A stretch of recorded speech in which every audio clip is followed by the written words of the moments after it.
There's an image that you had probably seen hundreds of times. Two young men in a garage in Los Altos, California, in 1976. Steve Jobs and Steve Wozniak, both surrounded by cables, soldering irons, and a vision that would change the world with the humble beginning of Apple.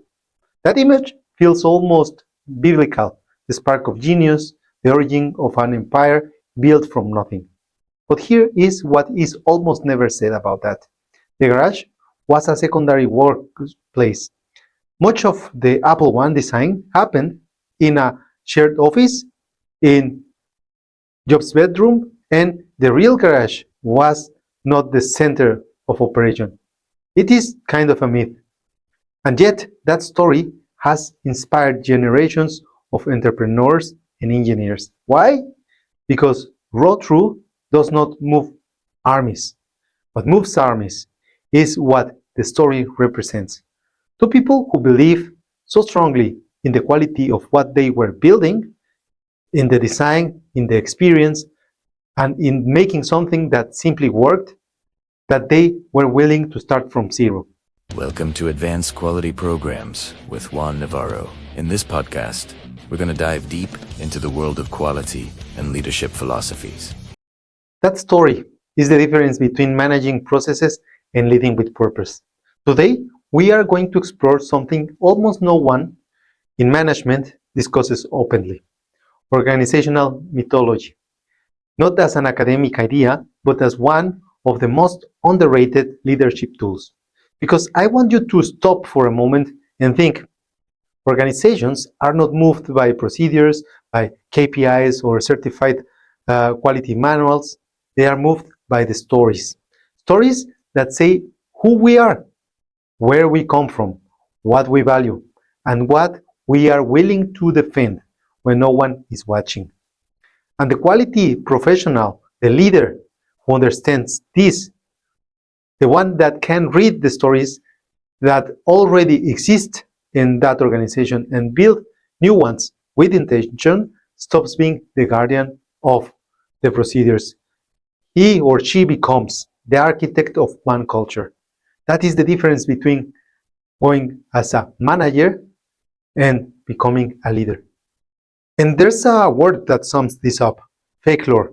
It comes from the English fake plus folklore. Folklore means stories based on real people and real events, but refined to their most powerful essence. They are not lies. They are connected truths, and this is a vehicle that carries an organization purpose through time. Steve Jobs understood this from the beginning. Long before the iPhone, long before the massive success of Apple, he had already a powerful internal story. We make products we ourselves want to use, products we designed, and it's not the decoration, it is integrity. It was not marketing, it was quality standards within.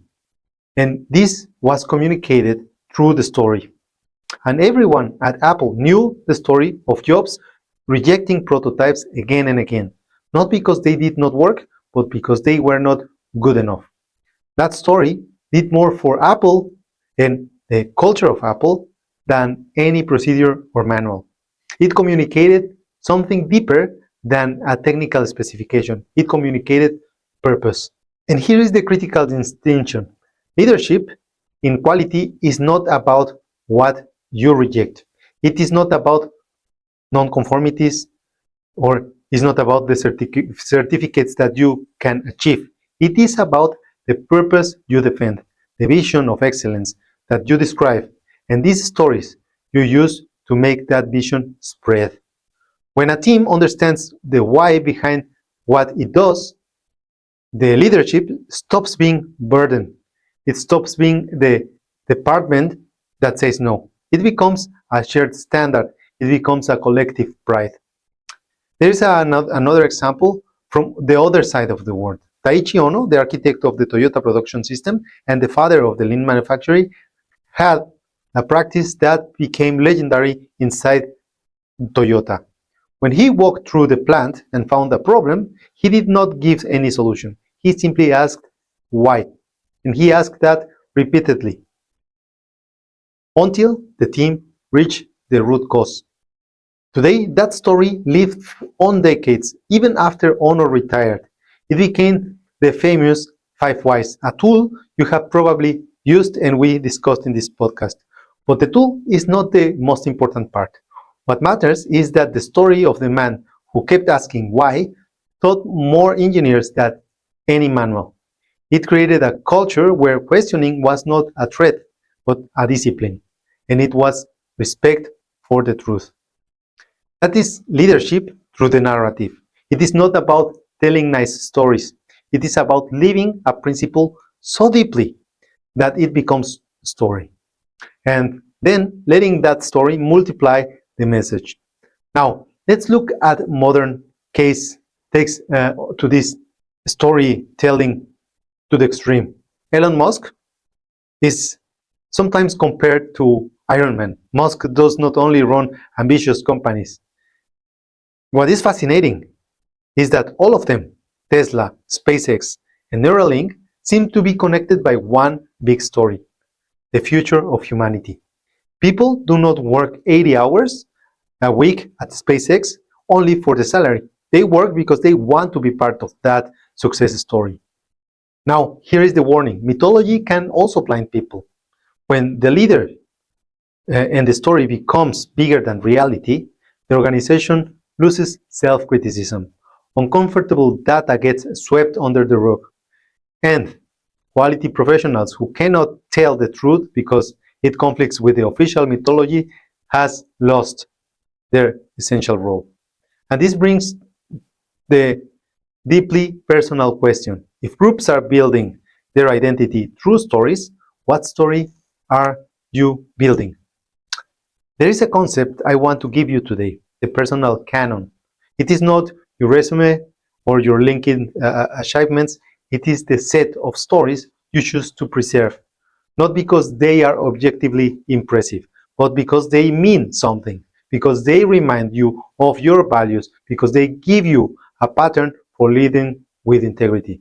If your family tells the story of a grandfather who emigrated with nothing, worked for decades, and supported his family, this story tells you something about who you are and where you come from.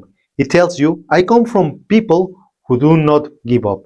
And when you face a crisis, or a project that is falling apart, a difficult decision, or a moment when it is easier to give up than to defend the standard, that story there works in the background and it supports you to keep going. The same thing happens in organizations. People find courage by remembering those who came before them. If an earlier team built something extraordinary under difficult conditions, this team, the new one, can do it too. The logic is simple and powerful. If they could do it with that purpose, so we can. Now, Stephen Covey expressed it clearly in his second habit. Begin with the end in mind. Read carefully, this is not just a productivity technique. It's an invitation to build a narrative. When you define your personal mission, you choose the story you want to tell with your life and your commitment to living inside that canon. The path of quality, or in the path of the quality warrior, is not easy, as we explained in some podcasts ago, and it does not always bring immediate recognition. There will be days when no one notices your work, days when the decisions you made to defend the standard are taken for granted, and there are days when people ask whether if this leading with purpose, building culture, and tell stories that matter is really worth it. On those days, remember this: your legacy is not measured by the battles you avoid, but by the standards you are willing to defend and by the stories you leave behind. Because in the end, procedures can be updated. The performance indicators are normally forgotten. The certifications expire. But stories shape people. They influence what people admire, what they reject, and what they are willing to defend when no one is watching.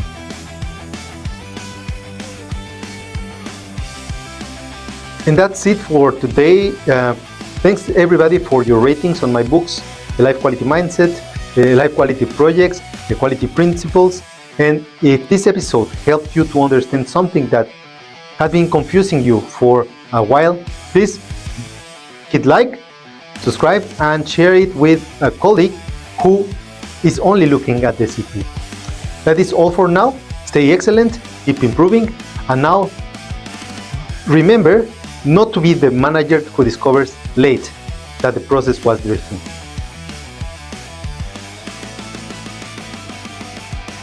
One small change triggers everything. Watch how agile thinking works.